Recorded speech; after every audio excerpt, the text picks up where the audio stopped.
नमस्कार दोस्तों, hello doctor में एक बार फिर से स्वागत है और मैं प्रियल आप सभी का फिर से स्वागत करती हूँ। दोस्तों, जो हमारा स्वास्थ्य होता है वो हमारे जीवन की खुशहाली के लिए बहुत ज़्यादा ज़रूरी होता है। हम स्वस्थ होते हैं तो हमारे आसपास का जो वातावरण होता है, जो हमारे परिवार होता है, जो हमारे परिवार के सदस्य होते हैं, वो सभी खुशहाल रहते हैं, क्योंकि अगर हम ठीक रहेंगे तो उन्हें ठीक रख पाएंगे। तो इसीलिए कहा जाता है कि अपने स्वास्थ्य का ख्याल रखना बहुत ज़्यादा ज़रूरी है। तो चलिए कार्यक्रम की शुरुआत करते हैं। हेलो डॉक्टर में आज है हमारे साथ डॉक्टर सुशील शर्मा जी, जो कि हड्डी रोग विशेषज्ञ। तो सर बहुत बहुत स्वागत है आपका हमारे शो में। आपसे मैं ये जानना चाहूँगी कि जो हमारे शरीर के जो जोड़ होते हैं उनका क्या महत्व होता है हमारे शरीर में और इसे कैसे हम फिट रख सकते हैं? देखिए, कोई भी स्केलेटल सिस्टम बिना जॉइंट के कंप्लीट नहीं हो सकता। जब भी हम चलते हैं, हम मूवमेंट करते हैं, तो बिना जॉइंट के हम कुछ भी हमारा मूवमेंट पॉसिबल नहीं है। जस्ट एक सिंपल एग्जांपल बोलूँ, जैसे दरवाजे हैं आपके, कोई भी जब तक वो हिंज नहीं हो तो दरवाजे ओपन नहीं हो सकते या प्रॉपर स्मूथ ग्लाइडिंग नहीं होगा। तो वैसे ही हमारे जोड़ हैं, हमारे जोड़ों के जो हड्डियों के शिरे एंड होते हैं, वहाँ पे एक आर्टिकुलर कार्टिलेज होती है, एक बहुत थिक लेयर होती है, जो कि एक अंदर जॉइंट के अंदर एक स्मूथ फ्लूइड होता है, जैसे कि सैनिवल फ्लूइड कहा जाता है, और इसकी मदद से एक स्मूथ ग्लाइडिंग मूवमेंट होता है। जब भी हमारा जोड़ स्वस्थ होता है, हम चलते हैं, तो हमको शायद उस चीज़ का अंदाज़ा नहीं लगता है कि ये कितना इम्पोर्टेंट है। तो कोई भी, चाहे हमारे शरीर की उंगलियों में हो, चाहे हमारे एल्बो हो, शोल्डर हो, नी हो, एंकल हो, इवन हमारे स्पाइन जो होती है, हमारी वर्टिब्रास होती हैं, उसमें भी जोड़ होते हैं। उसके कारण ही हम फोल्ड हो सकते हैं, मुड़ सकते हैं, आगे बढ़ सकते हैं, आगे चल सकते हैं। तो जोड़ों का बहुत महत्व है हमारे शरीर में। जी जी, प्रॉब्लम तब समझ में आती है, महत्व तब समझ में आता है जब उसमें छोटा सा भी दर्द होता है। और जो हड्डियों की तकलीफ होती है वो कहा जाता है कि काफ़ी दिनों तक, काफ़ी टाइम लग जाता है उसे हील होने में। डॉक्टर साहब, मैं ये जानना चाहूँगी कि जोड़ों को मजबूत रखने के लिए हमें क्या क्या करना चाहिए? देखिए, जोड़ों को मजबूत रखना एक नॉट अ ओवरनाइट प्रोसेस नहीं है कि आज मैं सोचूं मैं अपने जोड़ों को स्वस्थ रख लूं और मेरे जोड़ 2 दिन में ठीक हो जाएंगे। It's like ritual. हम बहुत समय से, हमारी एक परंपरा बननी चाहिए। बचपन से हमारे पेरेंट्स हमको बताना चाहिए, या इस माध्यम से, मैं इस प्लेटफॉर्म के माध्यम से बताना चाहूँगा कि जो यंगस्टर्स हैं खासकर, वो बचपन से, अपने यंग एज में या अपने बचपन से ध्यान रखें। 2 चीज़ सबसे ज़रूरी होती है हमारे जोड़ को, हमारी हड्डियों को स्वस्थ रखने में। सबसे इम्पॉर्टेंट है डाइट। हम डाइट में ऐसी चीज़ का इस्तेमाल करें, हम सिर्फ कार्बोहाइड्रेट ना लें। हम कार्बोहाइड्रेट के साथ साथ, जैसे हम छत्तीसगढ़ में हैं और बहुत सारे में इंडिया के जो राज्य हैं, वहाँ पे कार्बोहाइड्रेट पैडी की जो डाइट है वो प्रीडोमिनेंट होती है। तो मैं ये कहना चाहूँगा, ठीक है, पैडी बहुत ज़रूरी है, इंग्रेडिएंट है, लेकिन उसके साथ प्रोटीन ज़रूर लें, क्योंकि जो भी हमारे कोलेजन होते हैं हड्डियों में, हमारे जो जोड़ों में कोलेजन होता है, उसके लिए प्रोटीन बहुत ज़रूरी है। तो अपनी डाइट में प्रोटीन ज़रूर लें, और अपने जो भी आपकी डाइट है, प्रोटीन, कार्बोहाइड्रेट, वसा, एक प्रॉपर कोऑर्डिनेशन करके उसका प्रॉपर बैलेंस बना के वो डाइट ज़रूर लें। और जो दूसरी ज़रूरी चीज़ है एक्सरसाइज। एक्सरसाइज बहुत ही ज़रूरी है कि जब भी हम एक्सरसाइज करते हैं तो हमारे जो बोन है, हमारे जो जोड़ हैं, वो मजबूत होते हैं, क्योंकि एक बॉडी की टेंडेंसी होती है, हमारे शरीर है वो बायोलॉजिकल चीज़ें हैं। तो जब भी उस पर प्रेशर पड़ता है, जरूर लोड पड़ता है हमारे शरीर की हड्डियों में या जोड़ों में, वो उतनी ही उसके रिस्पॉन्स में मजबूत होती है। जी जी, तो डॉक्टर साहब हमारे साथ हमारे पहले कॉलर जुड़ चुके हैं। हेलो जी मैडम, मेरा प्रश्न ये है कि आजकल अक्सर जो महिलाएं रसोई में घर गृहस्थी का काम करती है, अक्सर उन्हें कमर दर्द, पैर दर्द, घुटने दर्द होता है। इसके क्या कारण है? क्या अधिकतर मोटापे के कारण भी ये दर्द होता है? कृपया पूरा बताएं। Most common problems of female. देखिए, ये जो जोड़ों का दर्द है, घुटनों का दर्द है, कमर की समस्या एक बहुत आम समस्या है। खासकर एक जो हाउस होल्ड हम एक्टिविटी करते हैं, घर का काम करते हैं, तो बहुत ये कॉमन समस्या होती है। उसके लिए जो सबसे ज़रूरी चीज़, मैंने 2 चीज़ आपको अभी जो इससे पहले बताई, एक डाइट और दूसरा एक्सरसाइज, वो तो अपनी दिनचर्या में ज़रूर करें। दूसरा, हम एक आदत होती है, हम कभी भी किसी चीज़ को उठाते हैं, खासकर गृहस्थी का काम जो होता है, सामने झुक के जो उठाते हैं और वज़न उठाते हैं, तो हमारे जो कमर के जोड़ होते हैं, जैसे हम जोड़ों की ही बात कर रहे थे, कमर के जोड़ में हमारा एक्स्ट्रा लोड पड़ता है, हमारी मांसपेशियों में एक्स्ट्रा लोड पड़ता है। तो हम कुछ अपनी दिनचर्या में ऐसा चीज़ करें कि जब भी हम सामने झुकना होता है तो कृपया एकदम से सामने ना झुकें, अपने घुटनों को पहले बैंड करें, उसके बाद सामने झुकें। तो ये जो कमर की दर्द की समस्या है, बहुत हद तक आप उससे निजात पा सकते हैं। दूसरा, हम जोड़ों को, जहाँ तक घुटने के जोड़ की भी एक समस्या आम होती है, तो मैं बताना चाहूँगा कि जब भी हम जोड़ को नीचे बैठते हैं, बैंड करते हैं, तो सबसे ज़्यादा स्ट्रेस पड़ता है। ठीक है, ये एक्सरसाइज के फॉर्म में करें, बट अपनी दिनचर्या में बहुत ज़्यादा उकड़ू पालती का इस्तेमाल एक उम्र के बाद बचे। और दूसरा, आपने कहा था कि वेट, तो डेफिनेटली वेट का भी एक बहुत ही एक निगेटिव इम्पैक्ट होता है हमारे जोड़ों की हेल्थ में। एक कहा जाता है कि पर केजी बॉडी वेट अगर बढ़ता है तो जॉइंट में जो लोडिंग होता है वो 6 टाइम्स ज़्यादा हो जाती है। तो अगर ज़्यादा लोडिंग होगी, जो उसके परमिसिबल लिमिट से ज़्यादा लोडिंग होगी, तो जॉइंट जो होगा वो डैमेज होने लगेगा। तो वेट रिडक्शन बहुत इंपॉर्टेंट है और उसका तरीका अगेन वो डाइट से कहीं ना कहीं जुड़ा हुआ है। जैसे मैंने कहा कि कार्बोहाइड्रेट की मात्रा थोड़ा कम करें, प्रोटीन की मात्रा थोड़ा बढ़ाएं, तो बहुत हद तक आपका वेट कम हो सकता है और एक्टिव रहें, एक्सरसाइज करें। जी जी, एक्सरसाइज के बारे में भी डॉक्टर साहब से जानेंगे, लेकिन अब हम चलते हैं हमारे दूसरे कॉलर की तरफ। हेलो हेलो, हाँ मैडम नमस्कार। नमस्कार, कौन बात कर रहे हैं, कहाँ से बोल रहे हैं? भागवत निर्मलकर बेमेतरा छत्तीसगढ़ बोलता हूँ। भागवत जी, बहुत बहुत स्वागत है, क्या जानना चाहेंगे? मैंने 1 घंटे तक की यदि कुर्सी में बैठकर टीवी देखता हूँ तो मेरे जोड़ों में दर्द, आर्थो संबंधित घुटने में दर्द होता है, इसके उपचार बताइए। जी जी। भागवत साहब नमस्कार। देखिए, अगर हम लंबे समय तक कुर्सी में बैठ रहे हैं और आपके घुटने में दर्द हो रहा है तो एक सामान्य जो कारण उसका होता है कि आपके जो हमारे कटोरी की जो हड्डियां, घुटने में जो कटोरी बोलते हैं या पटेला बोन हम टेक्निकली बोलते हैं, उसके पीछे की हड्डी फीमर होती है। तो दोनों के बीच में एक आर्टिकुलेशन बनता है, एक जोड़ बनता है। अगर इन दोनों जोड़ के बीच में आपको समस्या हो रही है तो यूजुअली ये तकलीफ बैठने के बाद अगर दर्द हो रहा है तो कारण वहीं पे होता है, या आप सीढ़ी चढ़ते होंगे तब आपको तकलीफ होती होगी। तो इसको पटेलोफीमोरल अर्थराइटिस या पटेलोफीमोरल पेन सिंड्रोम कहा जाता है। तो इसका सबसे एक सही तरीका है, आप जो सामान्य तरीका आप आजमा सकते हैं कि एक्सरसाइज करें। कुछ नी के कुछ बेंडिंग एक्सरसाइजेस होते हैं, क्वाड्रिसेप्स जो अपनी थाई की मसल्स होती है उसको स्ट्रेंथन करने के लिए, उसको मजबूत करने के लिए कुछ एक्सरसाइज होते हैं, वो एक्सरसाइज ज़रूर करें आप। और बहुत लंबे समय तक कोशिश करें कि आप ना बैठें, और कुछ नहीं तो बस सिंपल सा मैं आपको टीवी के माध्यम से बता रहा हूँ, आपके जो एंकल हैं, पैर हैं, उनको स्ट्रेचिंग करें, सीधा पैर करके आगे पीछे करें, तो बहुत हद तक ये आप ये तकलीफ से बच सकते हैं। अगर ये इसके बाद भी आपकी तकलीफ कम नहीं होती तो आपके डॉक्टर की सलाह ज़रूर लें।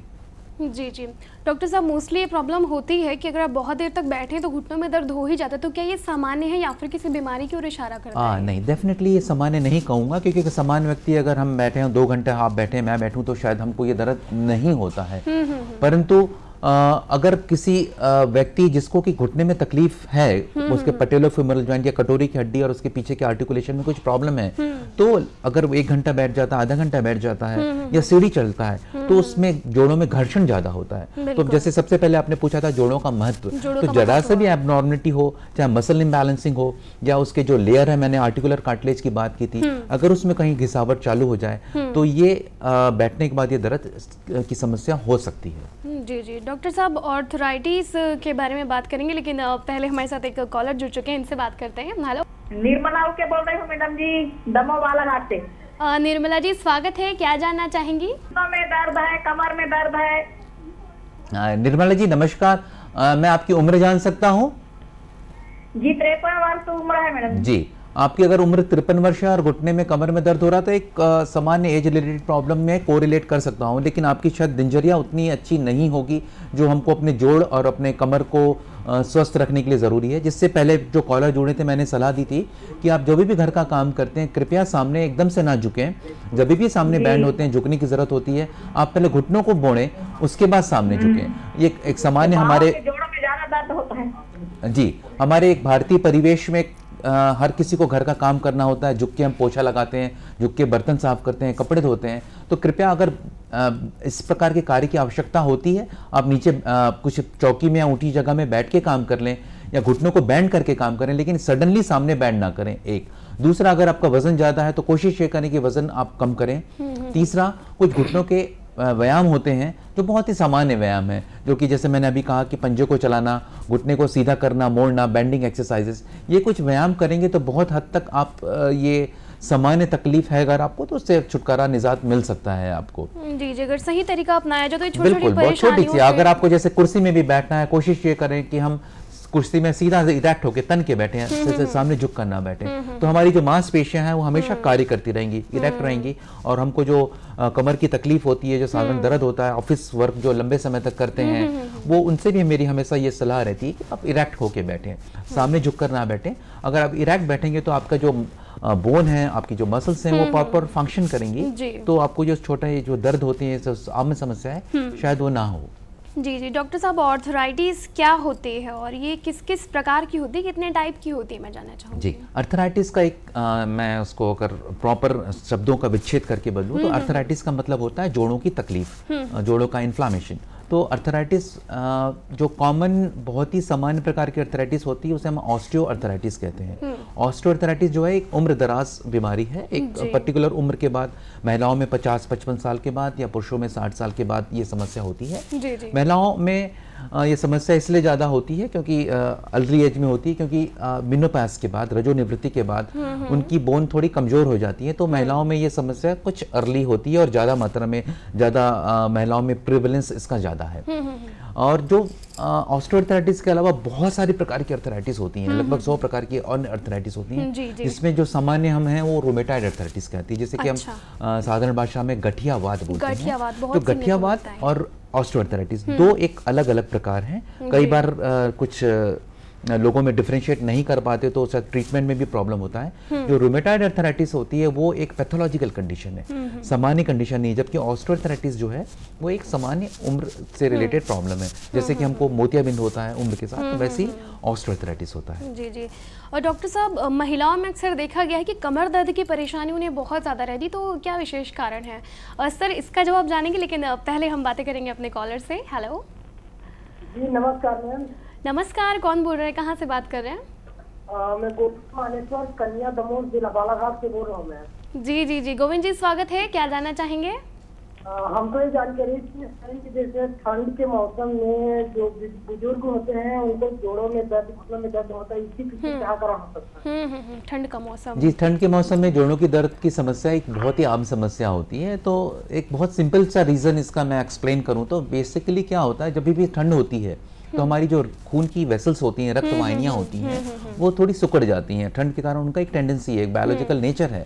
तो ठंड के कारण जब वो रक्त का प्रभाव जोड़ों में जिस मात्रा में जाना चाहिए वो मात्रा में नहीं जा पाता, तो उससे ये होता है कि अंदर कुछ जो इन्फ्लेमेटरी सब्सटेंस होते हैं, इन्फ्लेमेटरी सब्सटेंस मतलब जो एक जो अंदर एक कुछ तत्व होते हैं जो घुटनों के लिए अच्छे नहीं हैं। सामान्य अगर ब्लड सर्कुलेशन होता है तो वॉश आउट हो जाते हैं, वहाँ से हमारा जो ब्लड आता है, नया सर्कुलेशन होता है, उस जो को वॉश करके बाहर ले जाता है। तो लेकिन जब उसमें ठंड के समय में हमारी वेसल्स कंस्ट्रिक्ट हो जाती हैं, सिकुड़ जाती हैं, तो जो प्रॉपर वॉश आउट नहीं हो पाते हैं। तो उस कारण से जोड़ों में जो दर्द की समस्या ठंड में बहुत एक आम समस्या होती है। जी जी। तो उसमें हमको ये करना होता है कि अपने जोड़ों को थोड़ा सा ठंड से बचाव करें, उनकी गर्म पानी से या किसी गर्म चीज़ से सेकाई करें, उनको प्रॉपर ढक के रखें और कुछ जोड़ों के मूवमेंट करते रहें, एक्सरसाइज करते रहें, ताकि आपके जो जोड़ों का न्यूट्रिशन है, दूसरी बहुत इंपॉर्टेंट चीज़ होती है, जोड़ों को न्यूट्रिशन कैसे मिलता है, उसके जो आर्टिकुलर कार्टिलेज है उसका न्यूट्रिशन मिलता है, जो अंदर फ्लूइड होता है उसी से न्यूट्रिशन मिलता है। और न्यूट्रिशन अंदर जाने के लिए ज़रूरी होता है कि जोड़ों का मूवमेंट होते रहे। तो हमारा शरीर ऐसा भगवान ने बनाया, ईश्वर ने, प्रकृति ने ऐसा बनाया है, हम जितना इस्तेमाल करेंगे सही तरीके से वो हमारा शरीर उतना स्वस्थ रहेगा। तो जोड़ों का मूवमेंट करते रहें, जोड़ों को आप किसी नी कैप है या किसी चीज़ से गर्म उससे ठंडी से बचा कर रखें और थोड़ी सी सेकाई करें, तो बहुत हद तक आप ये सामान्य जो ठंड से रिलेटेड जो दर्द है उससे बच सकते हैं। जी जी, बहुत ही महत्वपूर्ण जानकारी दी डॉक्टर साहब ने। अभी एक छोटे से ब्रेक के लिए रुकते हैं और ब्रेक के बाद बातें जारी रहेंगी। अरे ओ साहबा, कोरोना वायरस से बचने के कितने उपाय रे? सरदार 3। अरे साहबा डरो मत रे, बोलो बोलो। सरदार, पहला है लोगों से दूरी बनाए रखना, बार बार साबुन से हाथ धोना या सैनिटाइज करना, और सबसे जरूरी है घर पे रहना। अधिक जानकारी के लिए संपर्क करें स्टेट हेल्पलाइन या 24 घंटे वाली national helpline toll free number 1075।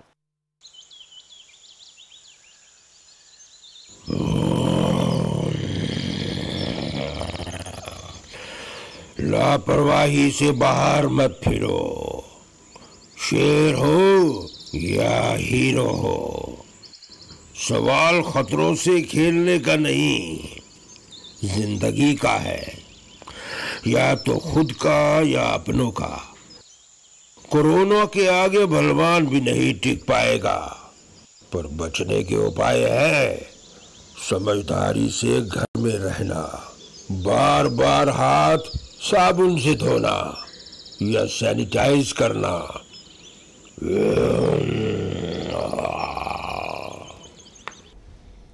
बाद एक बार फिर से स्वागत है। मेरे साथ है हड्डी रोग विशेषज्ञ डॉक्टर सुशील शर्मा जी। तो डॉक्टर साहब, सबसे पहले फिर से शुरुआत करते हैं कॉलर के साथ, फिर हमारी जो बातें हैं वो जारी रहेंगी। हेलो हेलो जी, कौन बोल रहे हैं, कहाँ से बात कर रहे हैं? जी मैम नमस्ते, मैं मध्य प्रदेश से पिंकी मिश्रा बोल रही हूँ, शहडोल जिले से। नमस्ते, मध्य प्रदेश से पिंकी जी हैं, बहुत बहुत स्वागत है। क्या जानना चाहेंगी? जी मैम, मेरे पापा के दाएं पैर पे एड़ी के पास जो गांठी होती है वो बहुत दर्द करती है। पिंकी जी नमस्कार। पर या फिर कंटिन्यू बैठे रहने पर उसमें बहुत प्रॉब्लम होती है, अगर चलते रहे तो थोड़ा कम प्रॉब्लम। उनको एंकल जॉइंट में तकलीफ होती है, जो मुझे आपकी बातों से समझ में आया। शायद एड़ी में दर्द होता है कि एंकल जॉइंट में होता है पिंकी जी? एंकल जॉइंट में भी और एड़ी में, मेन एड़ी में दर्द होता है। तो अगर एड़ी में दर्द होता है तो शायद एक जो हमारी सामान्य एक समस्या होती है, खासकर मैं महिलाओं में हम बहुत कॉमनली देखते हैं, जो पेनफुल हील सिंड्रोम बोलते हैं। जो आपका हमारी हील होती है उसमें 2-3 कारणों से काफ़ी दर्द होता है। स्पेशली शायद उनको ये दर्द होता होगा जब बहुत लंबे समय तक आराम करके जब उठना चलना चालू करते हैं तो पहले के कुछ स्टेप्स बहुत पेनफुल होते होंगे। क्या ऐसा होता है पिंकी जी? उनको आराम करने के बाद जब चलना चालू करते हैं तो उनको तकलीफ बढ़ती है, ऐसा होता है क्या? जी जी बिल्कुल ऐसे ही होता जी। है। अगर तो देखिए जी, मैं समझ गया आपका प्रॉब्लम। तो ये पेनफुल सिंड्रोम जो होता है, कॉमन जो समस्या है, तो हम जब भी हम ये समस्या होती है तो इसके लिए हमारा 2-3 कारण होते हैं, लेकिन हम कारणों पे ना जाके उसके निदान पर जाएं। तो अपने पिताश्री को आप ये ज़रूर कहिएगा कि गर्म पानी में थोड़ा गुनगुने पानी में नमक डाल के पैर को डिप करें और एंकल को अच्छे से मूव करें, पूरा ऊपर नीचे ले जाएं। उसके बाद आप चप्पल बहुत सॉफ्ट चप्पल इस्तेमाल करें, बहुत हील वाली ना हो, लेकिन बहुत नरम वाली चप्पल बाज़ार में आती हैं तो वो चप्पलों का इस्तेमाल करें। और अपने बेयर फुट ना रहें, नंगे पैर घर में भी आप जब भी मूव कर रहे हैं तो स्लीपर्स का, सॉफ्ट स्लीपर्स का इस्तेमाल करें। तो ये जो समस्या होती है खासकर महिलाओं में भी बहुत कॉमन समस्या होती है, क्योंकि घर का काम करते हैं, खासकर हमारा जो ग्रामीण परिवेश है, खेत में काम करना, नंगे पैर घर में काम करना, उबड़ खाबड़ जगह में चलना, तो ये कॉमन समस्या है। तो अंदर की जो झिल्ली होती है उसमें सूजन हो जाती है, जिसे हम प्लांटर फेशियाइटिस भी कहते हैं। तो उसका जो मैंने उपचार आपको बताया उसका ध्यान रखें तो काफ़ी हद तक वो समस्या आपकी ठीक हो सकती है। जी जी जी। डॉक्टर साहब, जैसे कि हम बातें कर रहे थे कि महिलाओं को अक्सर कमर दर्द की समस्या रहती, तो इसका मुख्य कारण क्या है कि उन्हें ही ये समस्या क्यों ज़्यादा होती है? नहीं देखिए, समस्या महिलाओं पुरुषों में दोनों में होती है, लेकिन महिलाओं में जैसे कि एक 2 चीज़ होती है कि बार बार हाउस होल्ड एक्टिविटी बहुत करनी होती है, उस कारण उनको सामने बहुत झुकना होता है, चाहे वो ब्रूमिंग कर रहे हो, चाहे पोछा लगा रहे हो, या बर्तन साफ कर रहे हो, या बच्चे की देखभाल कर रहे हो। तो जब भी बहुत रिपीटेड, क्योंकि हमारा जो स्पाइन है वो भगवान ने ऐसा बनाया कि हर जगह का एक मूवमेंट फिक्स है, तो बहुत ज़्यादा अगर ओवर फ्रिक्शन, ओवर मूवमेंट होता है तो धीरे धीरे जो हमारे स्पाइन के जो जोड़ हैं, वर्टिब्रा के जोड़ हैं, वो घिसने लगते हैं, वो डैमेज होने लगते हैं। या दूसरी समस्या उसमें होती है कि हमारे हड्डियों के बीच में डिस्क होती है, एक जिलेटिनस मटेरियल होता है जो कि शॉक अब्जॉर्बर का काम करता है। तो हम बहुत ज़्यादा अगर स्ट्रेस होती है तो जो डिस्क होती है पीछे की ओर खसक जाती है, और जो पीछे जो हमारी स्पाइनल कॉर्ड होती है उसमें दबाव डालती है, तो उस कारण से ये कमर दर्द की समस्या बनी होती है। और तीसरा और बहुत इंपॉर्टेंट कारण होता है ऑस्टियोपोरोसिस। ऑस्टियोपोरोसिस होता है एक सिलेंट किलर होता है। हम चूंकि हम अगर डाइट हमारी सही नहीं है, हम एक्सरसाइज नहीं कर रहे हैं, और या एज ज़्यादा है, तो हमारा हड्डियों में भुरभुरापन आता है। और ये भुरभुरापन एक्सरे में या क्लिनिकली हम डिटेक्ट नहीं कर सकते, जब वो फ्रैक्चर होता है तभी पता चलता है। तो इसलिए अपनी हड्डियों की देखभाल करना, जोड़ों की देखभाल करना बहुत आवश्यक है। जी जी। तो कोई पर्टिकुलर ऐसा उपाय है जिससे हम इस चीज़ से बच सकें, या फिर पता कर सके कि प्रॉब्लम मेरी बढ़ रही है? या फिर देखिए, पता करने के तरीके हैं। हम एक्सरे, बेसिक इन्वेस्टिगेशन है, डेक्सा स्कैन होता है, तो बोन स्कैनिंग होती है, बोन डेक्सा स्कैनिंग होती है, उससे हम बोन डेंसिटी पता कर सकते हैं कि हमारी बोन का घनत्व कितना है। अगर घनत्व कम है तो हम कुछ दवाइयाँ जो है हम वो लेकर अपनी बोन को फिर से मजबूत कर सकते हैं। लेकिन जो बेसिक सबसे इम्पोर्टेंट तरीका है, डाइट अच्छी लेना, जिसका मैं बार बार एम्फेसाइज कर रहा हूँ, प्रोटीन ज़रूर लें, और एक्सरसाइज करें।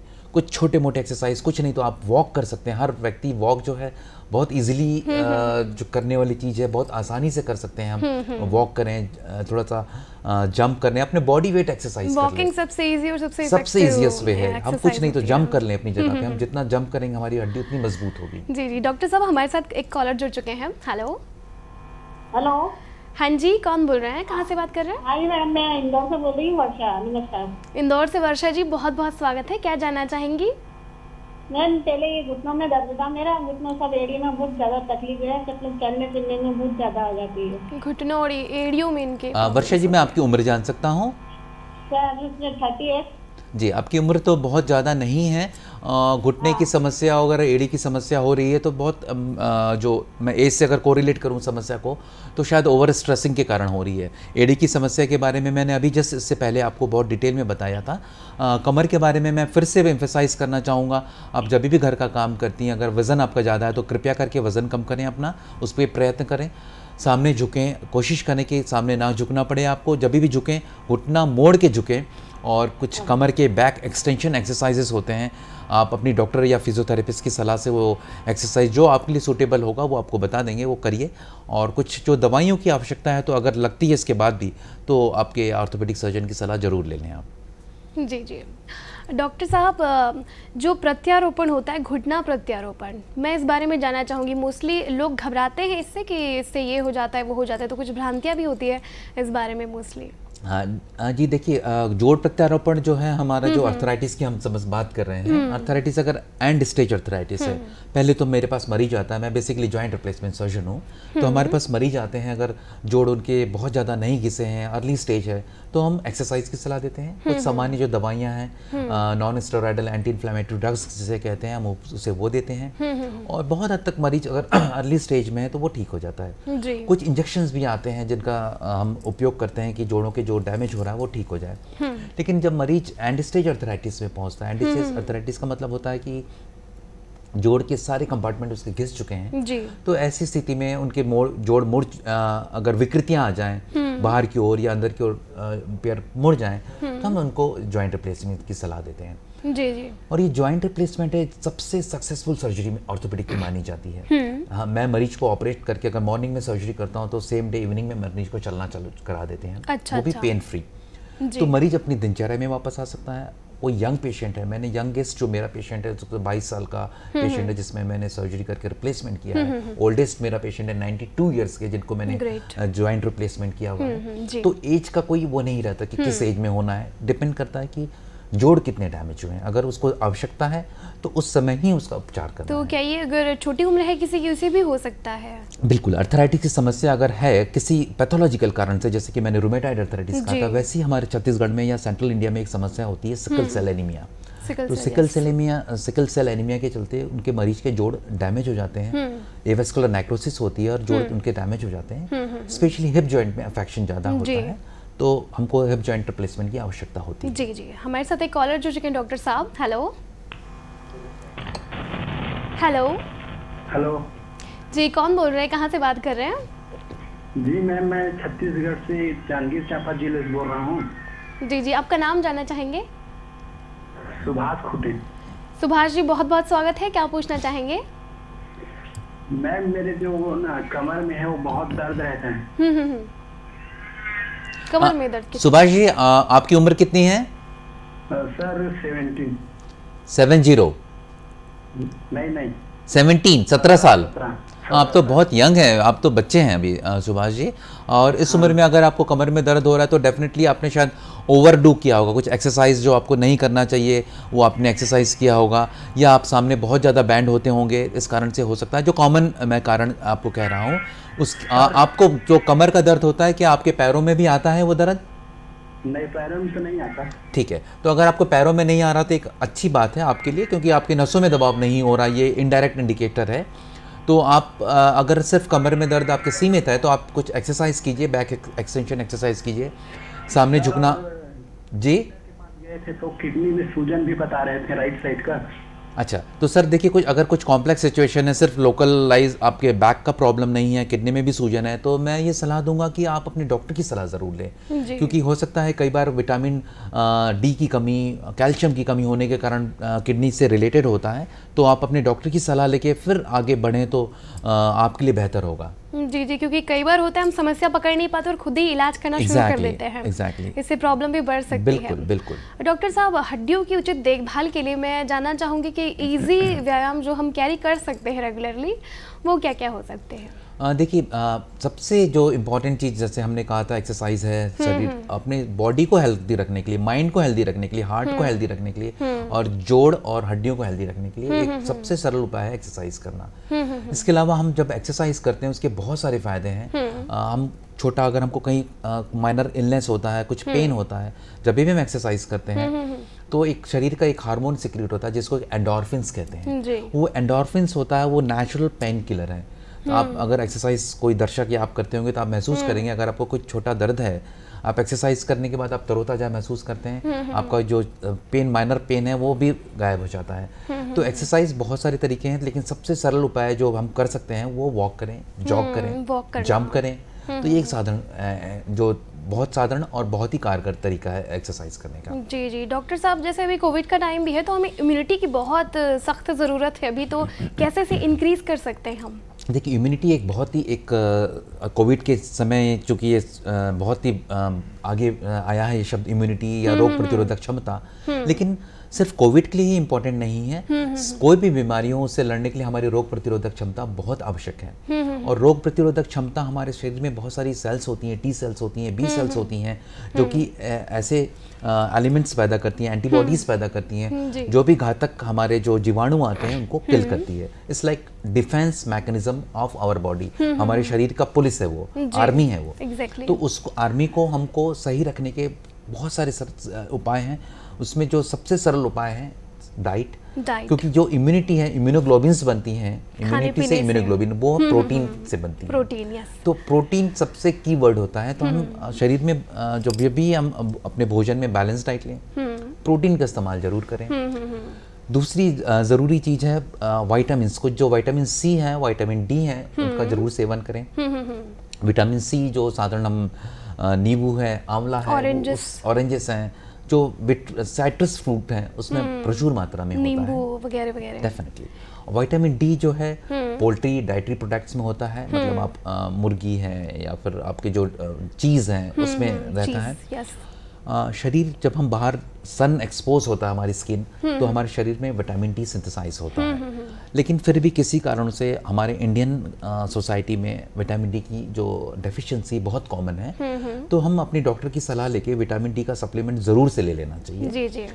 तीसरा ज़रूरी चीज़ है एक्सरसाइज। जब भी हम एक्सरसाइज करते हैं तो हमारे सारे ऑर्गन्स में ब्लड फ्लो बढ़ता है। क्षमा कीजिए डॉक्टर साहब, वक्त की कमी के चलते अब हम आपको शुक्रिया कहना चाहेंगे कि डॉक्टर साहब हमारे कार्यक्रम में और इतनी सारी इंपॉर्टेंट जानकारी हमें दी। हम फिर से लेकर आएंगे हेलो डॉक्टर, तब तक के लिए यही कहेंगे कि आप अपने स्वास्थ्य का ध्यान रखिएगा। नमस्कार।